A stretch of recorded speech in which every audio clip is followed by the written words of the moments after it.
Good morning, students. So today we are going to start our next topic of this chapter, and that is causes of unemployment in India. And this is our lecture number 6. So let's start. Yes. So we discuss about some basic concept. What is employment?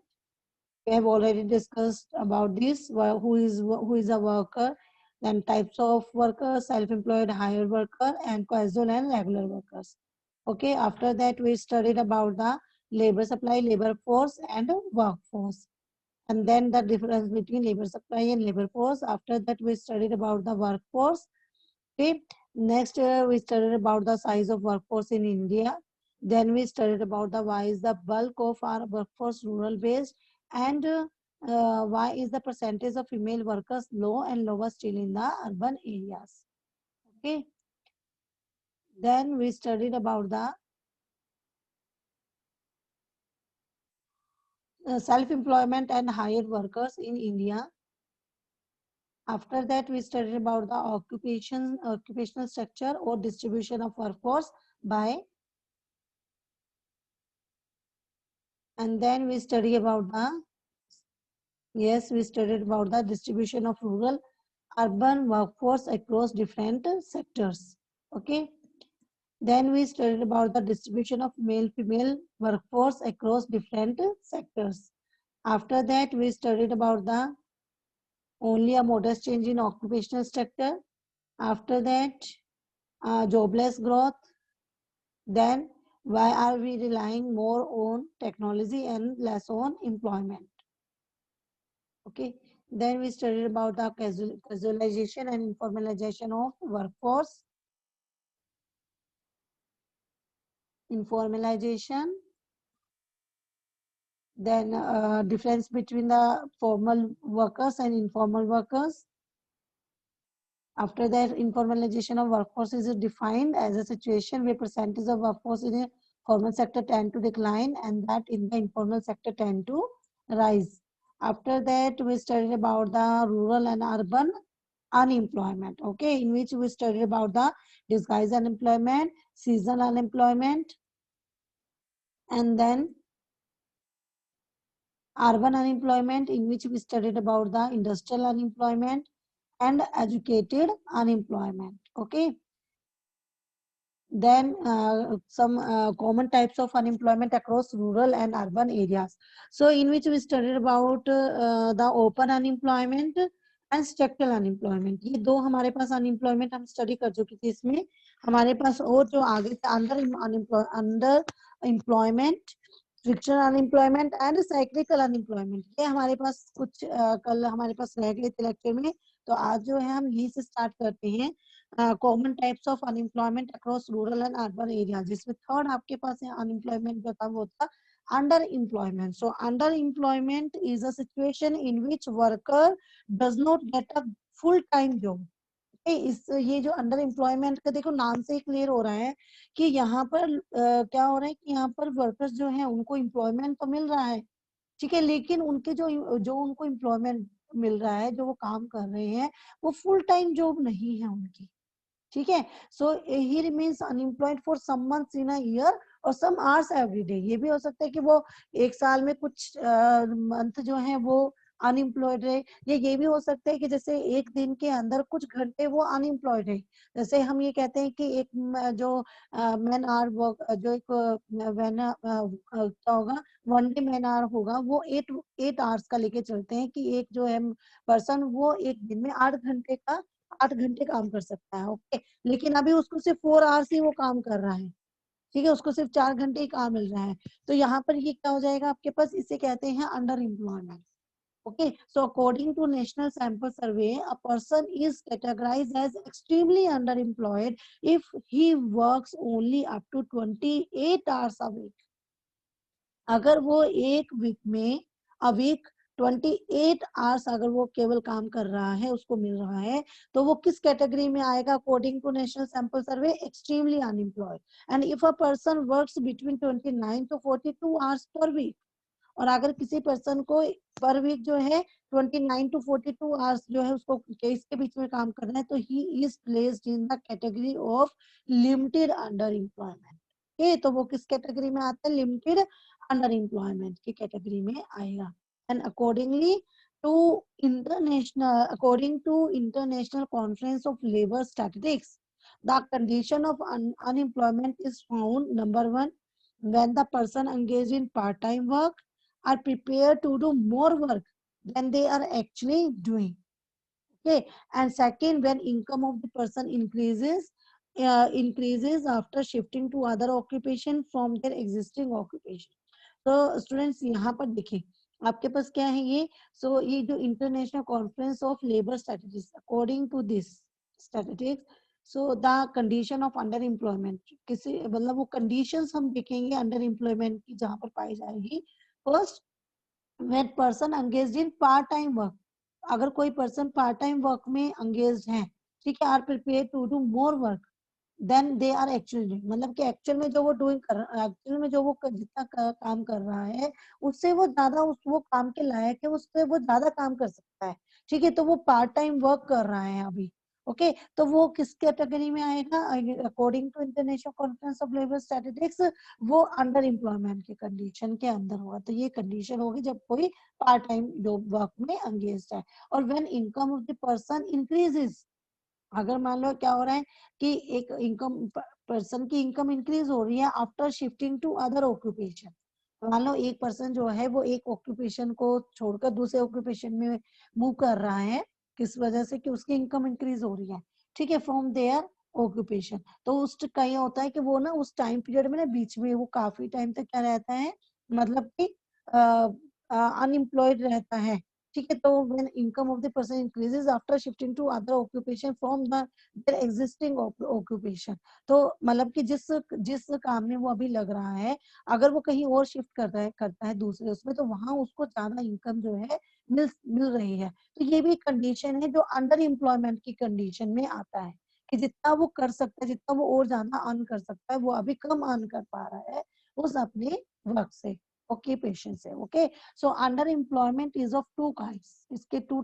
Kind, दो प्रकार होते हैं। First, एक होती है visible under employment और एक invisible, यानी एक तो जो सामने नजर आ रही है आपके पास, और एक हो जाती है इनविजिबल, जो आपको नजर नहीं आ रही है लेकिन एक्चुअल में अंडर एम्प्लॉयड है। तो जो विजिबल अनएम्प्लॉयमेंट है, इन this case people work lesser than the standard hours of work in a day, ठीक है, कि एक जो मतलब लोग जो हैं वो एक मतलब कि एक जो क्या होता है, स्टैंडर्ड आवर्स होते हैं, स्टैंडर्ड आवर्स ऑफ वर्क होते हैं एक डे के, एक दिन के, तो उससे कम काम वो कर रहा है। So for example in India a person normally works at 8 hours, India के अंदर हमें देखिए कि एक पर्सन जो है वो नॉर्मली 8 घंटे काम कर सकता है, ठीक है।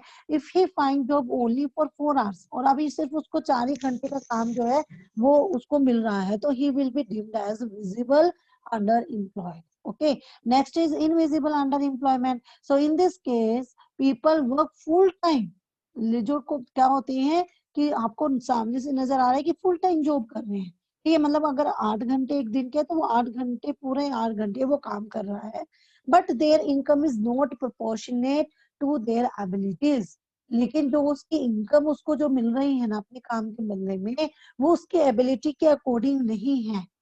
जैसे फॉर एग्जांपल कि कोई क्या होता है, पोस्ट ग्रेजुएट होता है, या किसी मतलब कोई एक स्पेशलाइज पर्सन है जिससे कोई अच्छी डिग्री ली हुई है, डिग्री होल्डर है वो, लेकिन वो क्या कर रहा है, अपनी डिग्री के अकॉर्डिंग जो है उससे कम स्टेटस वाले वर्क में लगा हुआ है।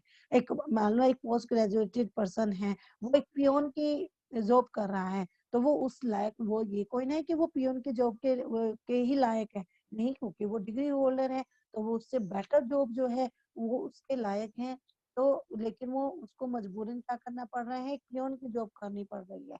तो ये क्या हो गया, हमें तो सामने से नजर आ रहा है कि वो क्या कर रहा है, फुल टाइम जॉब कर रहा है, लेकिन एक्चुअल में अगर हमें ये देखे कि उस पर्सन की जो डिग्री है वो क्या है, वो कितनी कैपेबिलिटी है उसके अंदर काम करने की, ठीक है, उसका स्किल क्या है, उसके अकॉर्डिंग तो उसको काम नहीं मिला ना। ओके, तो यहाँ पर ये भी क्या हो गया, ये हो गया invisible under employment. So if an MA degree holder has to work as a peon, so he will be called an invisible underemployed. Yeah. The next is frictional unemployment. So it occurs due to imperfection in mobility of the labor across different occupations. ये main किस वजह से होती है, जैसे one wishes to move from one job to other, मान लो एक इच्छा है कि एक जॉब से दूसरी जॉब में वो मूव करना चाहता है, but in the process of change में remain unemployed or unemployed for some time.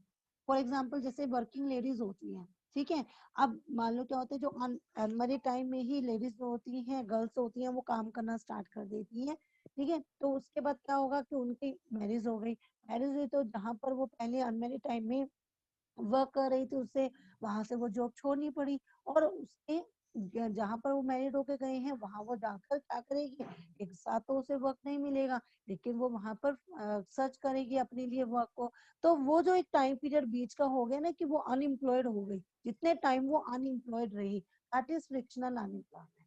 Okay, so working ladies getting married may decide to remain out of job for a couple of weeks or months. So this is called frictional unemployment.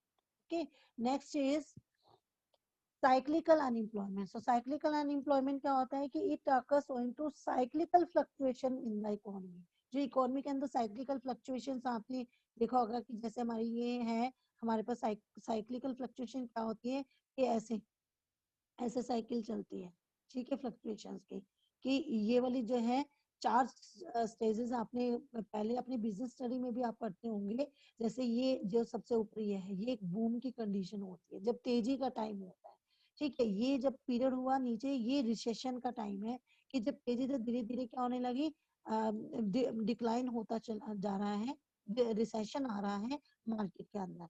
उसके बाद एक time आता है कि depression आ रहा है, ठीक है, बहुत ज्यादा मंदी आ जाती है, मंदी का टाइम आ जाता है डिप्रेशन का, फिर से क्या होगा, मंदी के बाद फिर रिकवरी होनी शुरू हो जाती है, तो ये रिकवरी का टाइम आ गया, ठीक है, तो इसी तरीके से क्या चलता रहता है, बूम, रिसेशन, डिप्रेशन, रिकवरी, तो ये इस तरीके से मार्केट में फ्लक्चुएशंस होती है, ये ट्रेड, इसे कहते हैं ट्रेड साइकिल.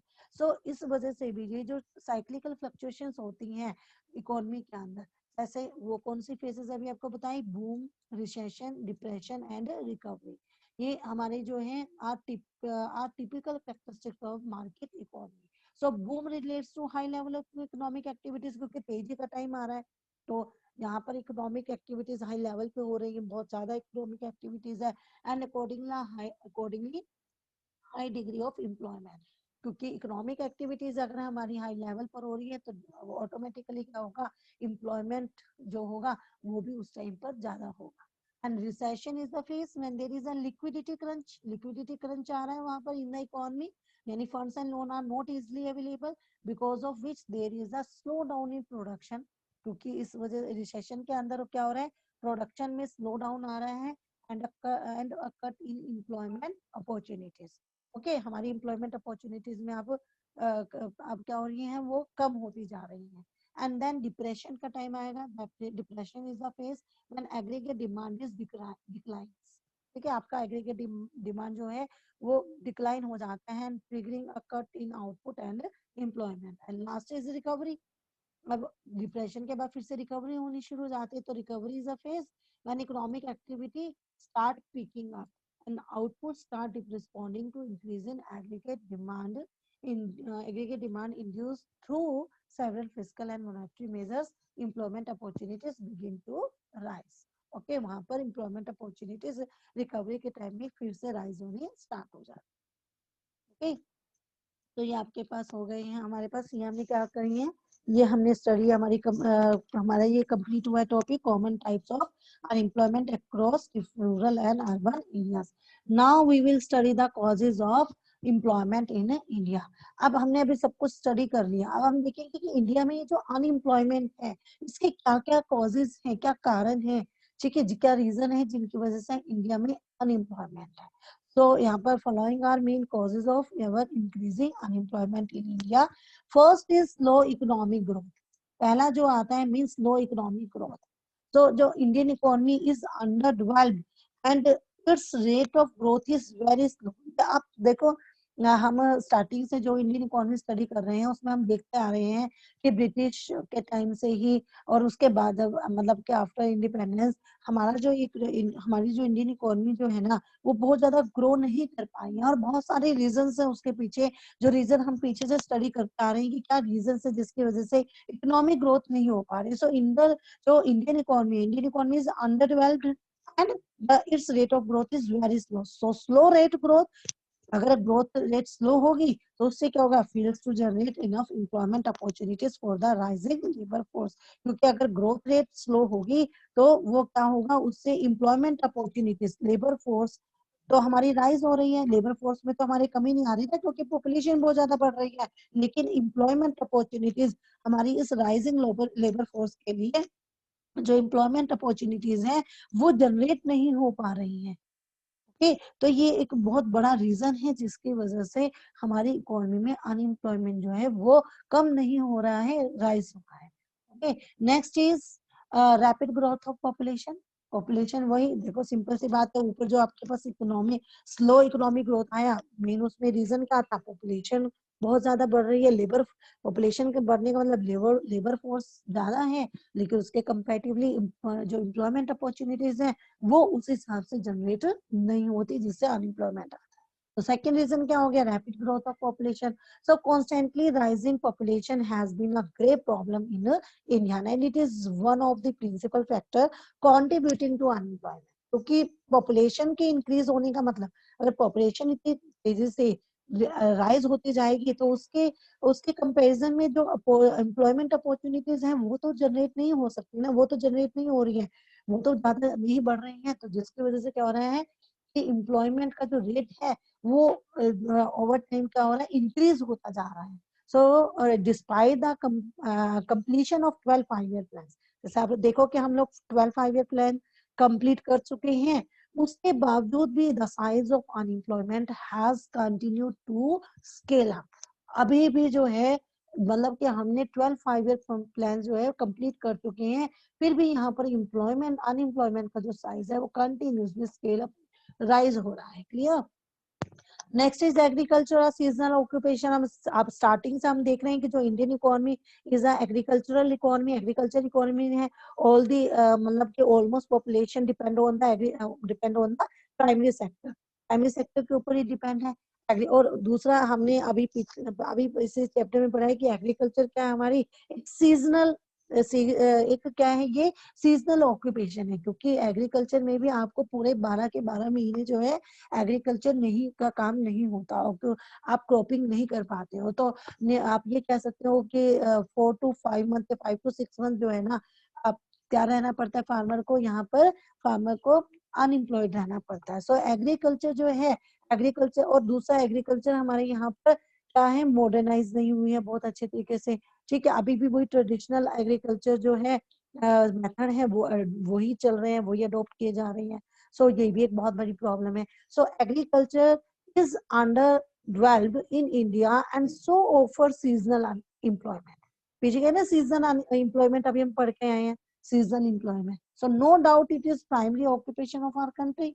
इसमें तो कोई डाउट नहीं है कि हमारी कंट्री का ये प्राइमरी ऑक्यूपेशन है and the large size of the population depend upon it. But it's seasonal character, जो मेन इसका रीजन है क्या, जो इसका सीजनल करेक्टर है ना, doesn't provide stable job to the farmer throughout the year।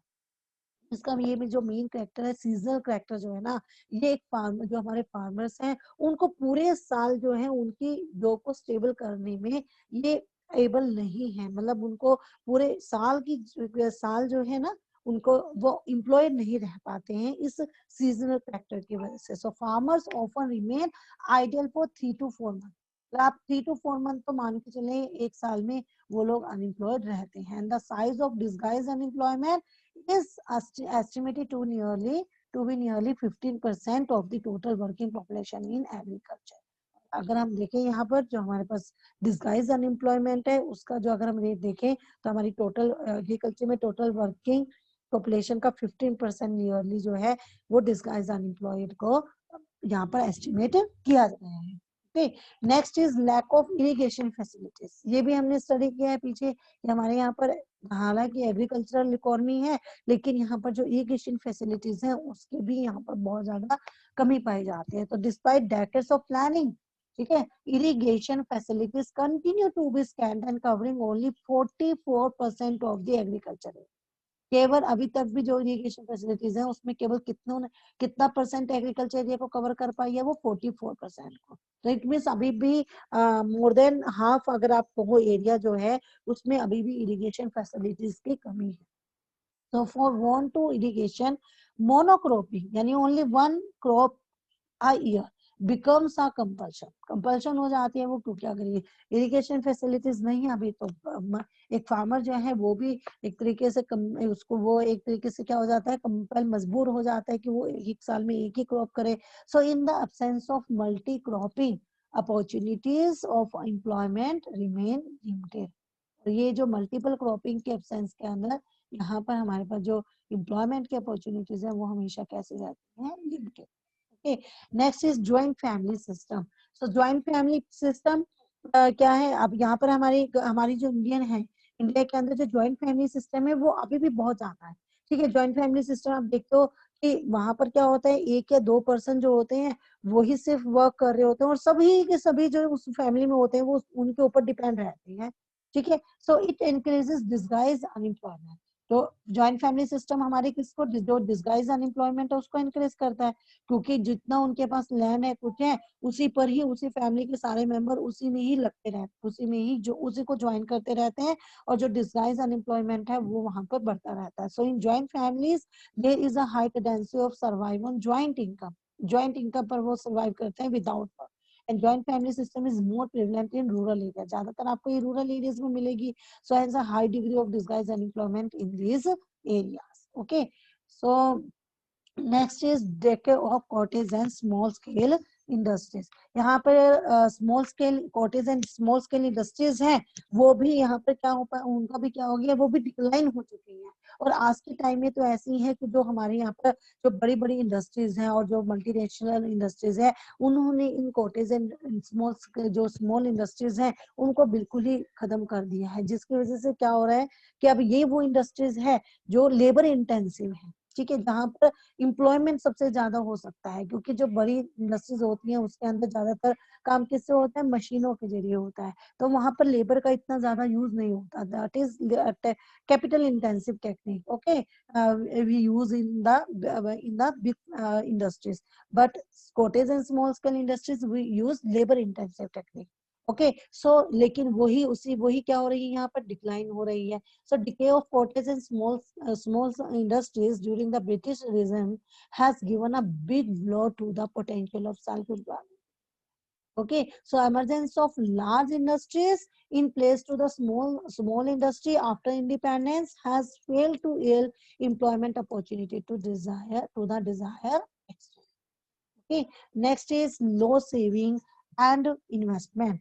अब हमारे यहाँ पर क्या है कि जो सेविंग एंड इन्वेस्टमेंट है, ठीक है, लोगों की क्या है, सेविंग की जो सेविंग करने की जो एक हैबिट होती है वो भी कम है यहाँ के लोगों में। और जो आगे अगर सेविंग नहीं होगी तो ऑटोमेटिकली इन्वेस्टमेंट नहीं होगी आगे आगे, क्योंकि जितने हम क्या करते हैं, हम जो इन्वेस्टमेंट करते हैं कहाँ से करते हैं, सेविंग में से करते हैं ना। अगर सेविंग का हमारा जो लेवल है वो लो है तो ऑटोमेटिकली इन्वेस्टमेंट भी हमारी क्या होगी, लो होगी। So there is scarcity of capital and even a scarce capital, क्योंकि हमारी इकोनॉमी के अंदर जो कैपिटल है उसकी हमेशा स्कार्सिटी पाई जाएगी, हमेशा कमी रहती है। And even scarce capital has not been optimally used to eradicate employment. Okay, तो ये जो स्केयर कैपिटल है, ठीक है, ये कैपिटल की जो कमी होती है ना, ये यहाँ पर हमारे यहाँ पर जो अनएम्प्लॉयमेंट है उसको कम कर, मतलब कि उसको ठीक को कम करने में ना, मतलब ये के बीच में ये एक बहुत बड़ी बाधा हमारे सामने, कैपिटल की कमी। So bulk of capital has been invested in large scale industries, क्योंकि अगर आपके पास कैपिटल ज्यादा होगी, ज्यादातर कैपिटल कहाँ पर इन्वेस्ट करते हैं, लार्ज स्केल इंडस्ट्रीज के अंदर। So where there is a high capital per unit of labor, but employment of labor per unit of capital remains significantly low. Okay, क्योंकि हम लोग जो है ये जो हमारे पास कैपिटल होती है उसको ज्यादातर हम लार्ज स्केल इंडस्ट्रीज के अंदर इन्वेस्ट करते हैं, और वहां पर क्या होता है, वहां पर हाई कैपिटल पर यूनिट ऑफ लेबर जो है वो है, ठीक है। तो यहाँ पर मतलब कि कैपिटल का ज्यादा यूज हो रहा है, लेबर का कम यूज हो रहा है, ठीक है। तो इसीलिए क्या हो रहा है कि जो हमारे पास employment of labour per unit of capital जो है वो हमेशा क्या रहेगा, हमेशा वो लो रहता है उसका, okay. So briefly, whereas low rate of economic growth is generating only limited employment opportunities, so high rate of population growth is causing an exponential rise in demand for jobs. So consequently, a gulf between the supply of labor and the demand for labor is tending to be very large. In fact, unemployment is assuming monstrous proportion and is an emerging threat to social harmony in the country. Okay, so now we will discuss the economic and social consequences of unemployment. तो एक जो हमारे पास last में रह गया था ये limited mobility of labour, ठीक है, ये एक लास्ट इसका टॉपिक रखा था लिमिटेड मोबिलिटी ऑफ लेबर। यहाँ पर एक और मेन रीजन है इसका कि जो लेबर की मोबिलिटी है, ठीक है, जो लेबर की मूवमेंट है एक जगह से दूसरे एक ऑक्यूपेशन से दूसरे ऑक्यूपेशन में शिफ्ट करना, ताकि वो जो है पहले से बेटर अपॉर्चुनिटीज उसको मिल सके एम्प्लॉयमेंट की, और वो क्या कर सकते अर्निंग ज्यादा हो सके, वो बहुत लिमिटेड है। So mobility of labour in India is very low, so owing to variety of family as well as social constraint. देखो दोनों तरह का कंस्ट्रेंट होता है, फैमिली कंस्ट्रेंट भी होता है और सोशल कंस्ट्रेंट भी होता है। पीपल आर रेलुकेंट यानी unwilling to move to far off areas. आप कई बार देखते होंगे जिस फैमिली में मान लो किसी का एक एक ही बेटा है, ठीक है, तो वो अपने बेटे को अपने पास ही रखना चाहते हैं, उन्हें कहीं दूसरे एरिया में काम करने के लिए नहीं भेजते, ठीक है। उनकी जिस तरह की उनकी एबिलिटी है, जो स्किल है, उसके अकॉर्डिंग उनको अगर अपने एरिया में काम नहीं मिल रहा है तो भी उनके फैमिली जो है वो उन्हें दूसरी जगह पर अपने से दूर जाने नहीं देना चाहती, तो ये भी एक बहुत बड़ा रीजन है। So even when job are available there, हालांकि वो देखो जिस एरिया में जहां पर उनको जॉब अवेलेबल है वहां पर वो जाने ही नहीं देते फैमिली वाले। सो फैक्टर्स लाइक जैसे diversity of language, religion and custom, ठीक है, ये in different states are a major hindrance to the mobility of labour. ये भी बहुत से रीजन है, जो हमारी लैंग्वेज में डाइवर्सिटी है, रिलीजन है या कस्टम है डिफरेंट डिफरेंट स्टेट के, तो ये भी लेबर की मोबिलिटी में एक बहुत बड़ा एक हमारे सामने एक मतलब की प्रॉब्लम है ये। And lesser the mobility greater the unemployment, अगर मोबिलिटी जितनी कम होगी उतना ही अनएम्प्लॉयमेंट ज्यादा होगा। Okay, now the next is economic and social consequences of unemployment. तो अब यहाँ पर देखते हैं कि जो ये अनएम्प्लॉयमेंट है इसके economic and social consequences, consequences यानी क्या परिणाम जो है, क्या रिजल्ट निकलता है इसका। Okay, so high unemployment lead to serious economic and social consequences as described below. First is हम देखते हैं first is economic consequences. So इसमें first आता है non utilization of manpower. क्योंकि अनएम्प्लॉयमेंट का मतलब क्या हुआ कि जो हमारे यहाँ पर लेबर फोर्स है, जो मैन पावर है, वो पूरी तरीके से फुली यूटिलाइज नहीं हो रही है, नॉन यूटिलाइजेशन हो रहे हैं मैन पावर का। So to extent of people are in unemployed, क्योंकि यहाँ पर ज्यादातर क्या हो रही है, पॉपुलेशन के बढ़ने के साथ साथ जो लोग हैं वो अनएम्प्लॉयमेंट उनकी जो परसेंटेज है वो भी बढ़ती जा रही है। And man power resources of the country are not utilise, और हमारे यहाँ पर कंट्री की जो मैन पावर है वो यूटिलाइज नहीं हो पाती। So it amounts to a social wastage. Next is loss of output, output का लॉस काफी होता है। देखो मैन पावर नहीं है, अनएम्प्लॉयड है, अनएम्प्लॉयमेंट की वजह से क्या होगा, आउटपुट प्रोडक्शन भी कम होगी, तो आउटपुट का लेवल कम हो जाएगा। So there is a loss of output to the extent manpower resources are not utilized. Unemployed persons make into contribution to output even they have to potential to do so. जो unemployed person है वो अपना output में contribution उतना नहीं दे पाते जितना उनके अंदर पोटेंशियल होगा। Next is low capital formation. Capital formation में जैसे investment, okay, capital formation. So living only as consumers and contributing nothing to production, unemployed people only add to consumption, and neither do they earn nor do they save for investment. So accordingly rate of capital formation remain low, क्योंकि यहाँ पर ना तो वो earn ही कर पा रहे हैं, जब अर्न नहीं कर पाएंगे तो वो सेव नहीं कर पाएंगे, सेविंग नहीं हो पाएगी तो इन्वेस्टमेंट नहीं हो पाएगी, जिससे क्या होगा, जो कैपिटल फॉर्मेशन का जो रेट है वो क्या हो जाता है, low. Okay, next is low productivity. Low productivity यानी low productivity means owing to disguise unemployment, disguise unemployment के कारण there is a low level of productivity. हमने भी स्टडी किया है ना सारा डिस्गाइज अनएम्प्लॉयमेंट में। आपको जरूरत नहीं है उतने जितने मतलब उस एक वर्क के अंदर जितनी आपको लेबर चाहिए उससे ज्यादा लेबर लगी हुई है, और जितनी ज्यादा लेबर लगी हुई है उतनी ही प्रोडक्टिविटी कम हो रही है। ठीक है, तो प्रोडक्टिविटी का लेवल लो है, किस वजह से, disguise unemployment की वजह से। So owing to disguise unemployment, there is a low level of productivity, and low productivity implies low rate of growth. Briefly, economic implications of unemployment not only point to low level of present output because manpower is not fully utilized, but also the low level of future output because of low productivity. Okay, next is social consequences. Social consequences यानी कि अब अगर हम अपनी society की बात करें, समाज की बात करें, तो वहां पर क्या रिजल्ट होते हैं इस अनएम्प्लॉयमेंट। तो first is low quality of life. तो अनएम्प्लॉयमेंट देखा, अनएम्प्लॉयमेंट का मतलब कि इंसान जो है वो अर्न नहीं कर पा रहा है, उसके पास इनकम नहीं है हाथ में। सो अर्निंग नहीं है तो सिंपल सी बात है, जो उसका क्वालिटी ऑफ लाइफ है वो लो ही होगा, ऑटोमेटिकली लो हो जाएगा। क्योंकि हमारे पास अगर इनकम होगी हमारे हाथ में, हम अर्न कर रहे होंगे, तो हम उस अर्निंग से ही अपनी जो लाइफ है उसकी में क्वालिटी ला सकते हैं। तो अगर हमारे पास इनकम ही नहीं है तो हमारी क्वालिटी ऑफ लाइफ कैसे इंप्रूव होगी। So unemployment lower the quality of life, implying a state of perpetual suffering. Okay, next is greater inequality. अब सिंपल सी बात है, क्वालिटी ऑफ लाइफ लो है तो दूसरा क्या है कि अनएम्प्लॉयमेंट है।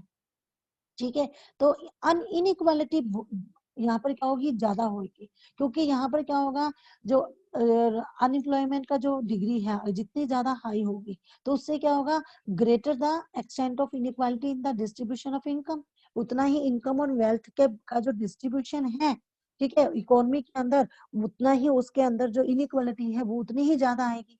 क्योंकि वहां पर क्या होगा, जो मान लो बड़ी बड़ी इंडस्ट्रीज है, बड़ी बड़ी इंडस्ट्रीज जो कुछ एक लोगों के हाथ में है, जो में है वही अर्न करते रहेंगे। ठीक है, सारी इनकम एंड वेल्थ उसी के उन्हीं के हाथ में जाती जाएगी।